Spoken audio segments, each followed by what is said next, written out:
कैसी सीढ़ा रकवला सहर गम कवला ए हीरो। बाग में गिरावल बगैचा में गिरावल, बाग में गिरावल बगैचा में गिरावल, मालिनी के मुंड बनवल सहर गम कवला ए हीरो।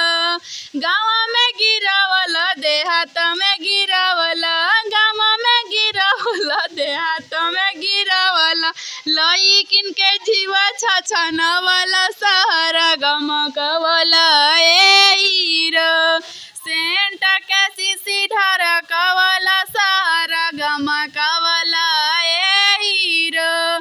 सेंज पे गिरावला सेजरिया पे गिरावला, सेंज पे गिरावला सेजरिया पे गिरावला, हमारा जे जीवा छछनवला सहर गम कवला